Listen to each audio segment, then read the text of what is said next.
my name's Mandy Williams. I have responsibility for organising the patient voice lectures, and part of the challenge I face sort of each month is trying to find new speakers for this particular series. And although all patient experiences are very valuable and relevant to you, I was particularly thrilled when I stumbled over our next speaker, Jessica Platt. I was introduced, if you like, to Jessica via her mum, via a conversation that I had in a school playground. Jessica's mum happens to work as one of the teachers at my daughter's school. And it was during a conversation in the playground about Jessica's unfortunate experience of being in hospital as a teenager that really started to spark my interest in wanting to get to meet her. And that was partly because I had just been spending the morning in a student-directed learning session with some Stage 2 students who particularly wanted to work practicing about communicating with difficult teenagers that they'd experienced as part of sort of the children's sort of block that they've been working on. And I have to say, that has become now a common feature for student-directed learning sessions. More and more we are facing, how do you deal with teenagers in hospital? So, it is my great pleasure, I'm sure we'll get lots from you, to introduce Jessica Platt. Please make her welcome. And for those of you that are still at the back, please move forward. Okay, so over to you. Okay. I'm going to stand here because I hate those things. Can everyone hear me? Yeah. All right.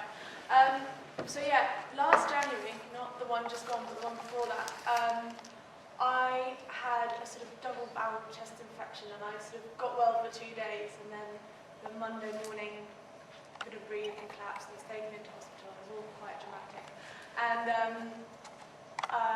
yeah, I was taken to A&E and shoved in the corner in a really cold little dark room, disgusting coloured walls, and shoved on a load of nebulizers. And it was really scary. And my dad had flown to California for work that morning. My little sister was still at school, but my mum was sort of constantly phoning family members, like trying to work out a rota of who would feed her and the dog. And anyway, after about 4 hours, I was shipped up to a medical short stay ward. And I just arrived when intensive care people came, all in green. And they were both there. They're like, right, we're taking you to intensive care. None of us had told me anything about intensive care. By that point, the 3 nebulizers kicked in, and I could breathe again. I was fine. And my doctor came running in. It's all really dramatic, running in. No, she's fine. She doesn't need to be taken to intensive care. It's fine. My mum was in shock. She's like, oh my God, my daughter's going to intensive care. She's going to die. That's always her first thought as soon as I'm ill. She's going to die. And yeah, they went, oh, well, the wife downstairs said she was at death's door. Didn't help my mum at all. Oh my God, death's door, really? I was like, no, I'm fine. I can breathe again. But anyway, I ended up staying in the medical short stay ward. And the nurses there were quite weird with me. I was surrounded by these very elderly women, all of whom had smoking-related diseases. And I brought the average age down about 50 years. And the nurses couldn't understand why I found it so traumatic being an asthmatic, hearing these women with like emphysema coughing their guts up and I can't breathe, I don't understand why. It's going to be me. Like 5 years, it's going to be me. And my mum was like, no, Jess, you don't smoke, it's fine. But the nurses were really harsh, really kind of brisk with me. And my mum would say, she's finding this really traumatic. They're like, why? It's not like she smokes, is it? She's giving me this look. And I'd see them walk around, all the sort of elderly ladies, and they'd go and they'd talk about grandchildren and their dog and what they got everyone for their Christmas presents, and and they were really sweet with them, and they got to me and went, she's trouble. And that's just how they treated me the whole rest of the time. It was like, yeah, you obviously did something to end up in here. It's your fault. And I'd say that I wanted my mum to stay the night with me. It's the first time I'd been in hospital. I've been in an American children's hospital, which is like a completely different experience. I was the only child on the whole ward. I had 7 nurses at my beck and call. And I had an ensuite room and my mum had a whole bed. And so I got here and I was like, can my mum stay the night? And they're like, why? You're 16. You should be able to cope with that. And my mum was like, no, I can't. I want my mum to stay. And they're like, well, I have to ask so-and-so, who's going to have to ask so-and-so, who's going to have to ask so-and-so, and she might say yes. But actually, no, it's not her today. She's on holiday. You're going to have to ask. Okay, never mind. She can just go home.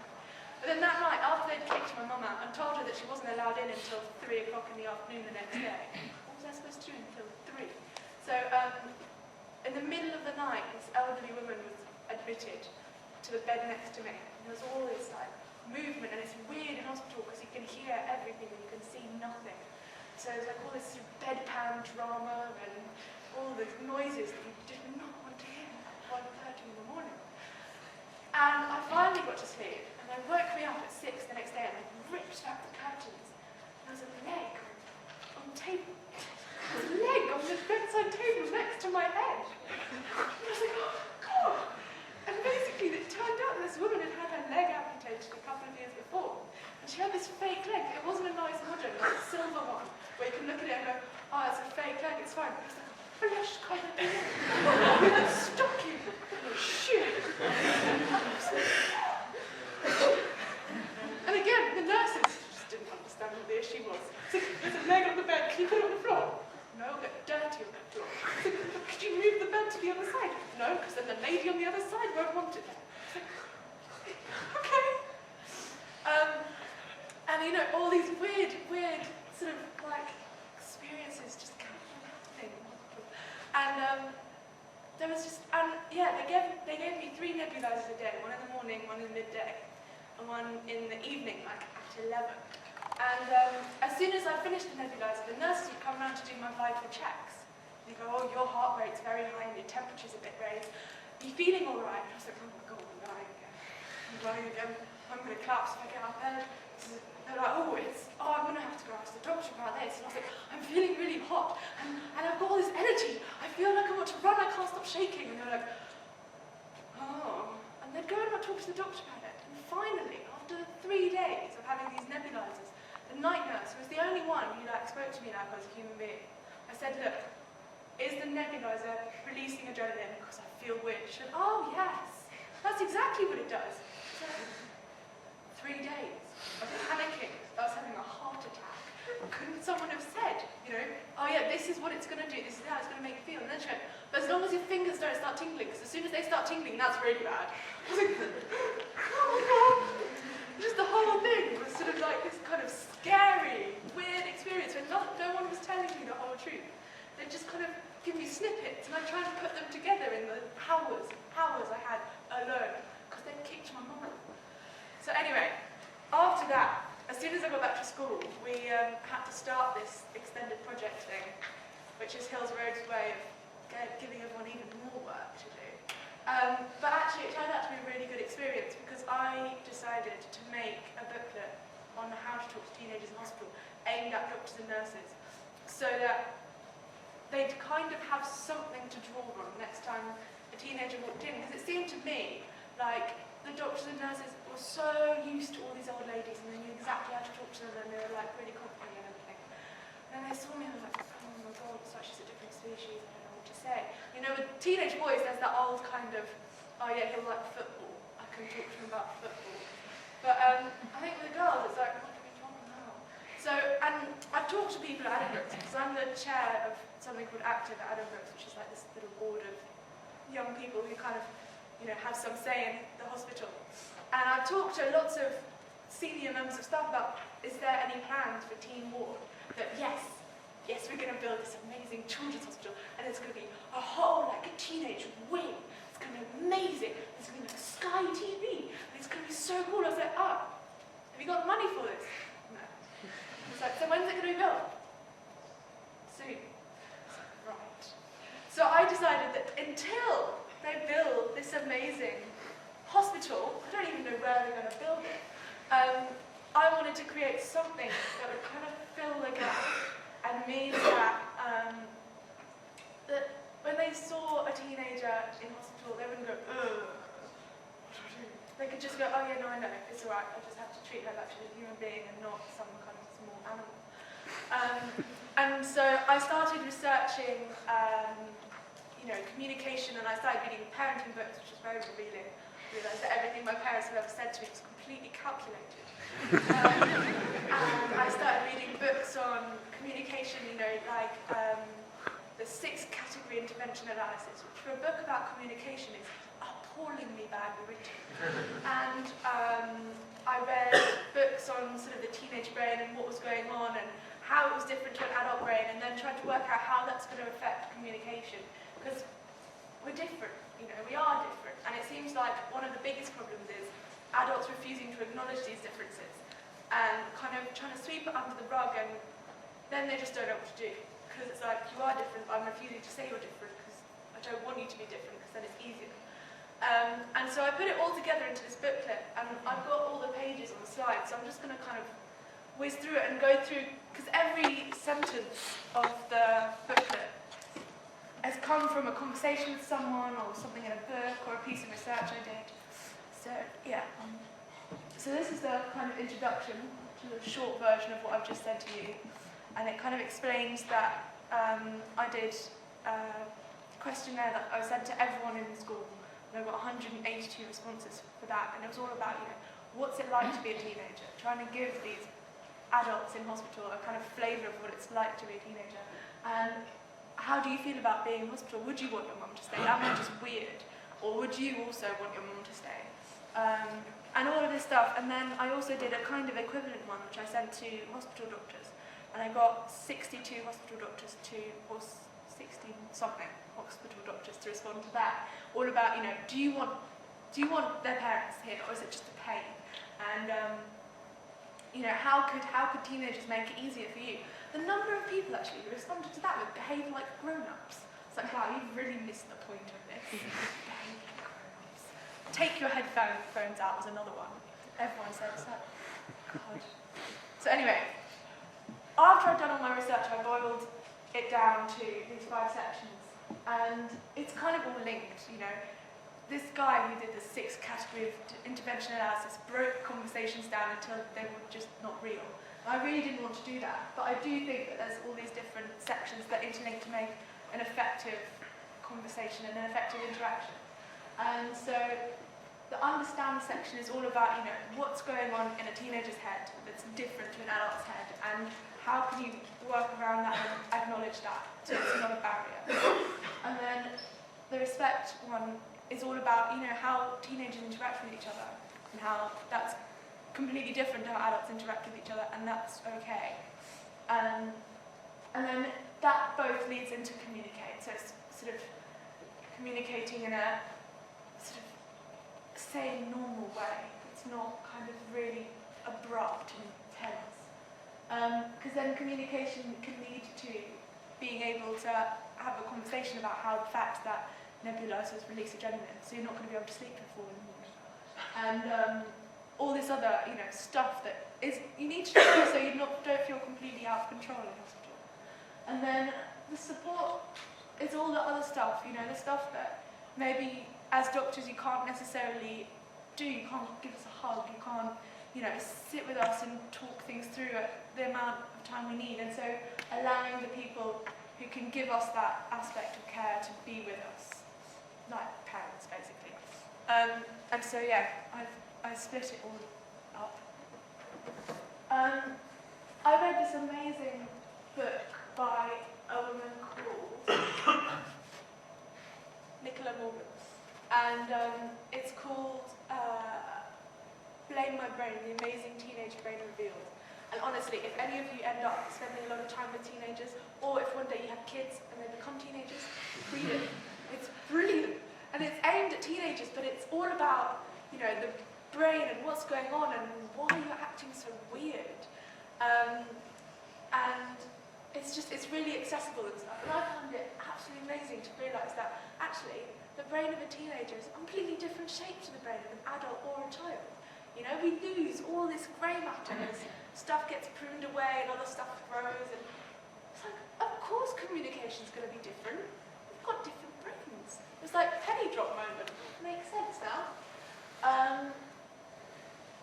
yeah, and all this stuff means that the kind of rational, sane part of your head is kind of switched off a little bit. And so one of the suggestions is that teenagers use gut instinct. Stop me if you know all of this, by the way. You probably do. Anyway, I think it's cool. And so you use the gut instinct reaction bit, which is why sometimes parents and teenagers get into this kind of conflict, because a parent can be trying to be supportive and nice, because the teenager's reading the facial expressions and the body language with the gut instinct part of the head instead of the sane thinking part of the head, that they completely get it wrong and they think that the parent is being judgmental and angry and just really annoying. And then there's this whole conflict, and it's arisen out of nothing except misunderstanding. And all of this stuff is like, if you don't know it, of course communicating is going to be really difficult and really scary. But it's really simple once you kind of realise. In my questionnaire for teenagers, I asked, what is the best thing about being a teenager? Like, the vast majority all said freedom. You know, the people who've lived in villages all their life and had to have their parents driving them around suddenly discover buses and learn to drive. It's like, oh my God, I can go out. And you know, being shoved into an institution where you're not even allowed off the board is like, it's really annoying, it's really stressful. And I sometimes think that adults forget about that. They're like, oh yeah, I can do whatever I want. It's like, we've only just realised that we can do whatever we want. We've only just got that power. And having it taken away from us is just makes the whole thing traumatic right from the start.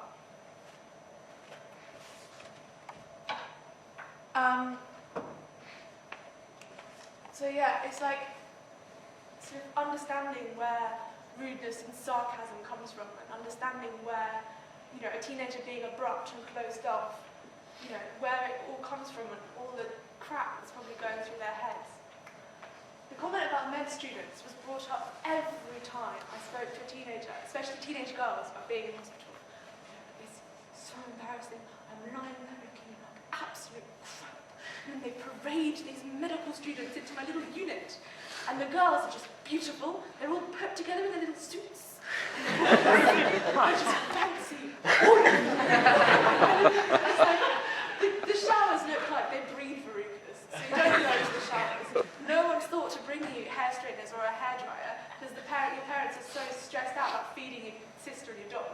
And so you're lying there like in this kind of disgusting state. And then these beautiful people who are only about 3 years older than we are, like paraded in. It's like, I want to die. Just stop giving me the medicine, I can't handle it. And it's something that just, I think, again, is forgotten. So as med students, I'm sure you're like, yeah, I've seen it before, it's alright, don't look as crap as she did. But it's something that has to be considered, and like, maybe not staring the whole time. Or, you know, going in 2s and 3s would just have a massive difference on how that person felt for the rest of the day. Oh yeah, and the grey boxes are just kind of backing up all my slightly, seemingly random statements. Sort of like trying to explain where it all came from.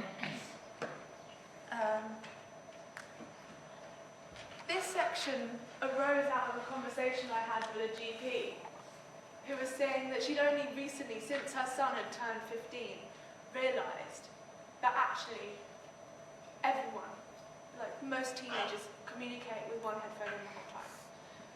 And she thought it was like this really rude affront to her, like her authority as a doctor, and she was furious. And then she realised, watching her son and his friends, they did it the whole time. And they've always got like music going on, or you know, they're talking to someone else, they're having 2 different conversations, one on either side. No eye contact, they're probably playing cut and rope on their phones. Like, it's just a completely different way of communicating. Whereas if I saw my mum talking to her friends with one headphone and playing cut the rope, I'd be horrified. And it's just this kind of, there's a cultural difference between adults and teenagers. And it needs to be acknowledged. It's another thing that needs to be kind of accepted and acknowledged. And it's like, yeah, no, it's fine, actually. It's fine that we're different. And it's not that either of us are wrong. There is just this cultural differences between teenagers and adults, and they need to be acknowledged and worked around.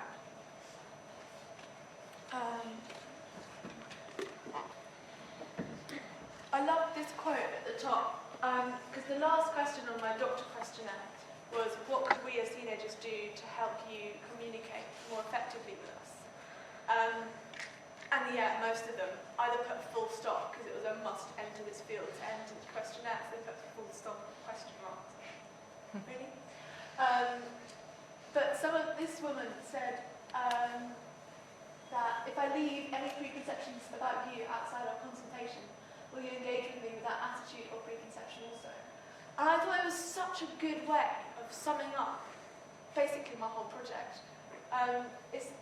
This is what we, there needs to be not this preconception of she's a blonde teenager, she's in hospital, she's probably pregnant, or she's nervous, or both. She's probably pregnant and smoking and binge drinking, and that's why she's in hospital. And she's stupid because she's blonde. It's like I know the media loves to paint this picture because it's so hilarious for them. But, all of that stuff needs to be kind of put to one side, and all of the stuff that teenagers might feel about doctors and nurses also needs to be left on one side, so we can have this kind of honest communication, honest conversation, because otherwise it's just clouded with this kind of judgment. And as soon as I especially feel like someone's judging me because of the way I look, I get all angry and I get all stereotypically teenager. I stop talking, and it all just gets really bad. And they might not even have been doing it. I might have just been judging their facial expressions with my gut reaction bit. But it's still kind of like, it makes everything so much more tense and horrible, and it just needs to be kind of left and put to one side. Yeah, I mean, this is pretty basic, but not being able to remember all the details of everything is kind of teenage prerogative. Oh, it's everyone's prerogative, to be honest, to not be able to remember exactly on what day they started coughing and when the asthma started. And then, it's just like, well, it was a couple of weeks ago, it was after so-and-so's party, so it's like this day, and I'm aware that doctors are in a rush, and it's all very stressful and all that, but it's like, just chill out. Pretend you're not in a rush for 5 minutes, and I'll find it much more easy to talk to you. I might just stand here, actually. It's too much talking.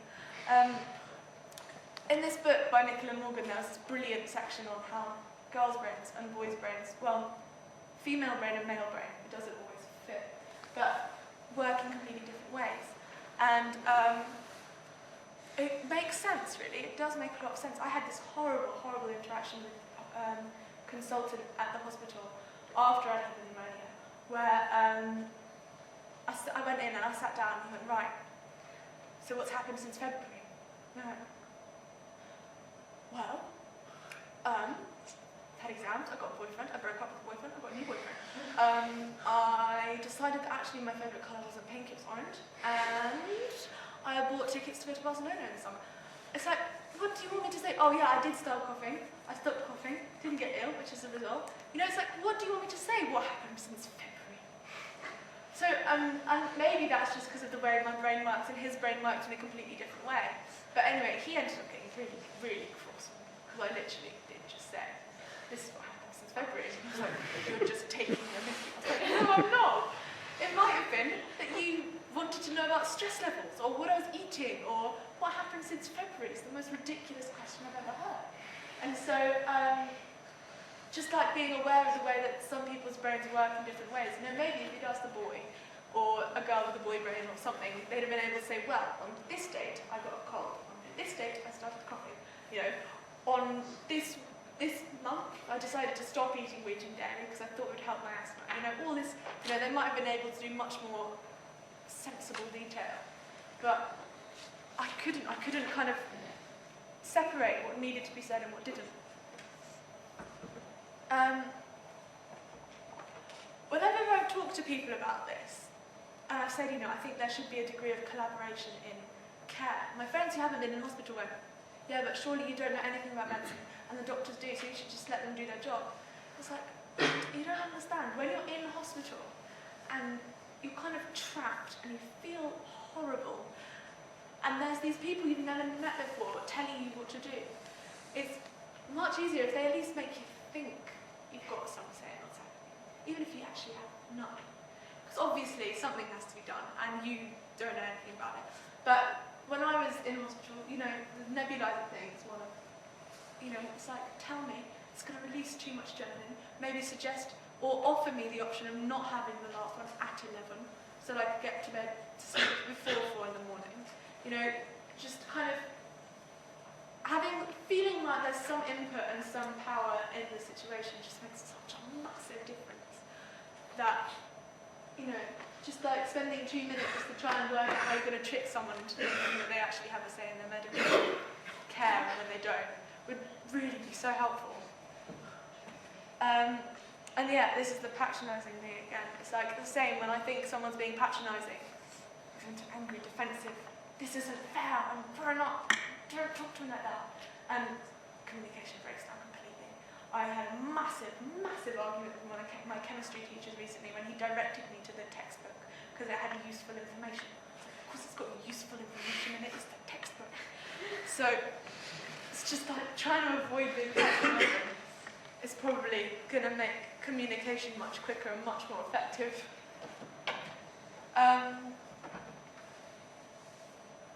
Yeah, I mean, I think when I was volunteering in the hospital, because I ended up volunteering in the same ward I was admitted to, just by chance. The nurses still weren't nice. But while I was volunteering there, I realised that I was getting really used to the hospital environment, and I'd kind of caught myself forgetting how scary it must be for the patients. And I'd have to sort of constantly remind myself that actually they were going through something really traumatic, and to them, the environment must seem really alien and horrible. And I think that sometimes I got the feeling, especially that the nurses I was interacting with had completely forgotten and weren't even bothering to try and remind themselves that actually being in hospital is terrifying and traumatic and horrible. And my grandma's really sick, and she says that she can really tell the doctors who had been in hospital as like patients and the ones who hadn't, because the ones who hadn't were so much more kind of unfeeling and unempathetic, and there was just like a barrier to the understanding of how they felt. And I just think it's really important that all the kind of clinical staff and all the medical professionals and everyone just remembers that in spite of it being kind of your office, it's kind of terrifying prison for some people, especially teenagers, because they're stuck. And letting mum stay would have been really helpful. I was 16 at the time, I'm now 17. If I was admitted, I'd still want her to stay. Even when I'm 20, I'm probably going to want my mum to stay. You know, it's just having someone with you who can process new information with and who you can kind of get your head around stuff with, because especially I was stuck in the corner. The nurses usually didn't get as far as my bed. The doctors came around like once a day, and it was always a bit of a random time when he did come. And then he was in a massive, massive rush and didn't really want to talk to me anyway, because I was a teenager, he didn't really want to do. So having someone there who didn't have to worry about visitors' times and stuff. In the end, my mum ended up loitering outside the door and waiting until someone came out. She'd sneak in and then spend the rest of the day hidden behind the curtain every time someone walked down the ward. Stressful. It was not a good healing environment. It's like, Mum, there's footsteps, hide! So just kind of being like bending the rules a little bit, going, oh yeah, you know, she's 16, she's terrified, she's got asthma, and everyone else is dying of emphysema, and it's traumatic for her. Let mum stay. Would have made like a massive impact, and it would have been so much easier. Oh yeah, and the other thing is smiling when you walk through the wards. We don't want anything from you, I promise. It was like the nurses and doctors there thought that if they made eye contact and asked them for something, they just didn't have the time. So they just ignored me the whole time. When they did finally get to my end of the ward, they wouldn't make eye contact and they wouldn't smile at me. And it was just so dull. I was like, I want some human interaction, just smile at me, please. And again, it makes you feel so much more supported, and like, if you did need something, you could ask. Whereas, as it was like, I can't ask, they're too busy, they're too important, and they don't really like me. So yeah, I think that's it. Is there any questions?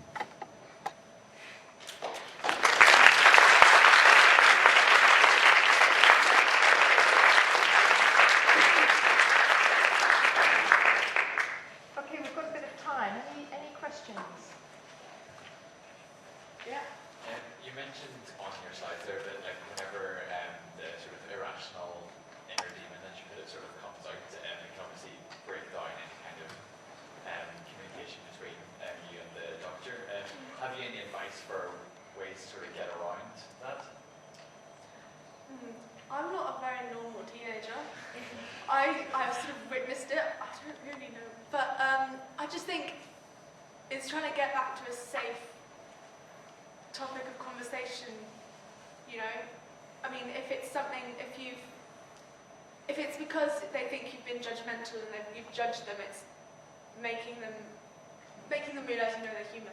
So, you know, complimenting them on, you know, if they've got something with them, just say, oh, that's cool. You know, just kind of change the record completely, just start again. And this guy is, I can't remember his name, the one who can't write about 6-category intervention analysis, is always talking about don't let people get stuck in sort of defensive mode and just either say you'll come back later, which I know is a pain because I'm busy, or yeah, just kind of completely change the cycle of communication into something completely new, and then try and work back to wherever you were, but gently and avoiding whatever pissed them off first time. Yeah? And so when we first started at clinical school, I absolutely hated the things that you were talking about in terms of med students being paraded in half Yeah. at a time, because I assumed that the patients felt exactly how you just told us they did. But it's kind of become apparent we don't really get a lot of choice in being paraded. No. So what would your advice be for us to make you feel less? Smile at them. It makes such a big difference. Eye contact, smiling, not just being like, specimen. It's like, no, human smile, eye contact, just like, because it's that thing of sort of feeling like you're under a microscope, looking like absolute hell. It's the last thing you want is for them to just be like, nodding at whatever the doctor said. You know, and if you get the opportunity, if the consultant's not muttering something to someone else, you know, maybe try and talk a little bit. I've never really been in the position, so I don't know if you have the opportunity, but just trying to kind of relax and humanise the situation a little bit would be helpful. Yeah? You said at the start that doctors feel comfortable talking to teenage boys about football.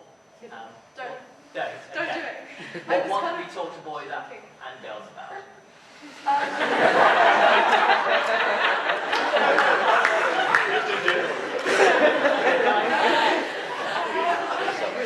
Honestly, it's boring. School is very safe.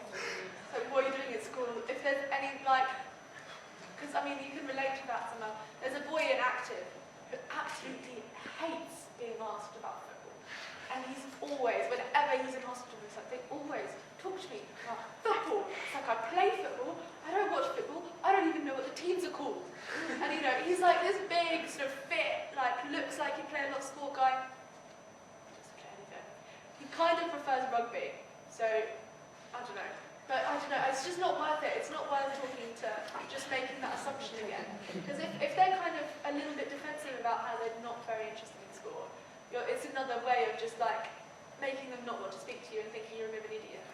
But kind of saying, you know, oh, what are you doing at school? You know, oh yeah, A2 level, that's really difficult. Chemistry, you know, if they do chemistry, start talking to them about benzene rings or something. It's a much safer, kind of more neutral, less kind of sexist and gender specific thing. You know, I mean, you wouldn't go up to a guy and start talking about Barbies. I think that's the same. I think some boys just feel the same way. It's like, just because I'm known, it doesn't mean I like football. Yeah? I've talked to quite a lot of teenagers, like, as part of training. Yeah. And if they're with their parents, especially like at GP, I find that they quite often look at their parent and then the parent tells you everything. How much do you then want the doctor to carry on trying to interact with you? Well, I personally, I'm always with GP. I'm always with GP. And whenever I am, I always want one on there because she actually knows what day I started coughing. Well, no, because she knows, you know, the day that I got the cold, the day that I started coughing, the day that my asthma got bad, the day that I started having to double my inhalers. I don't remember. It's like, oh, I started feeling a bit rubbish and a bit more rubbish. And then there was so-and-so's party and I could only stay till 10 because I felt really ill.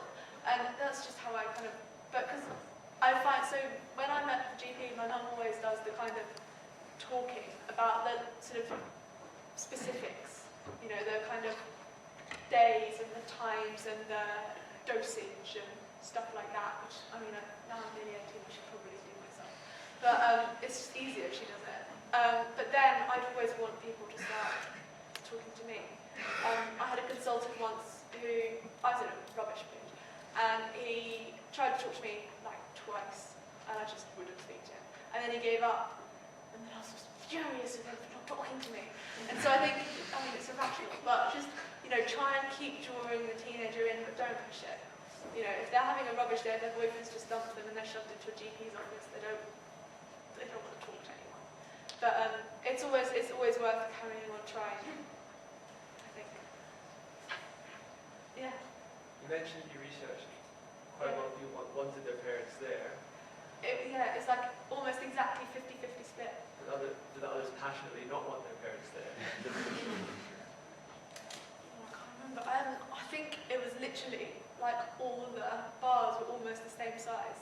But yeah, some of them passionately didn't want their parents there. And I think it really highlighted the fact that it needs to be a choice. You know, you can't have a 17-year-old go, "Your mum has to stay." I don't want my mum to stay. But it's all about allowing them to have the choice, I think. Because it was also a 50-50 split with the doctors about who thought they should stay and thought they shouldn't stay. And I think it just needs to be a choice, and the doctors who don't like it need to deal with it. But it was interesting because in this comment at the end, there were some explanations about why doctors didn't want the parents there. It was all about, you know, how, you know, questions about sex and drugs and, you know, what the slightly awkward things that they might not want their parents to know about. Then I think if you see that a teenager is not comfortable talking about something in front of parents, I think it's much easier for the doctor to kick the parent out than for the teenager. So if you then go, actually, could you just leave and let us have a conversation? If that's the case. If they want their parents to stay the night but they don't want them to hear something. Whereas, I mean, I know if I didn't want my mum to hear something, kicking her out would be as much, like, worse than admitting to doing something. She'd then go away and imagine absolutely horrible things. So it would be easier if the doctor just went, actually, can you just let us have a conversation? Then it takes the heat off the teenager from doing that. Anything else? Yeah?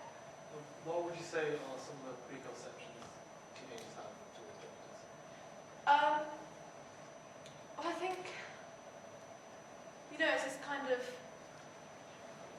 stressed out man who doesn't really have time, and it's the kind of not caring, not having time preconceptions, I think. But that's so easy to be broken. It's like eye contact and smiling as you walk through the ward. For me, that's already they're gone. It's like, oh, you know, it's, yeah, you know, they smiled at me, they care, you know. And I think that most teenagers, especially the ones who haven't been in hospital, don't have too many preconceptions. It's the ones that do and have had horrible experiences that it's going to be harder with. Because there will be this kind of defensive, a lot of anxiety. But that can be broken down slowly, you know, if every time you see them you smile or say hello or have a quick chat about something that's not medical, just it breaks down these barriers slowly but in a kind of safe way. Yeah. Anything else? Jessica, I'd just like to say thank you very much for coming and giving us your time and sharing all the sort of work that you've done. And I think, one, I've learned loads. It's a long time since I was a teenager, not so much for these guys, but I do have a child that will soon be in her teenage years, so I'm really taking the tips from this anyway. Okay, can I just say again, thank you very much, and please join me in your thanks.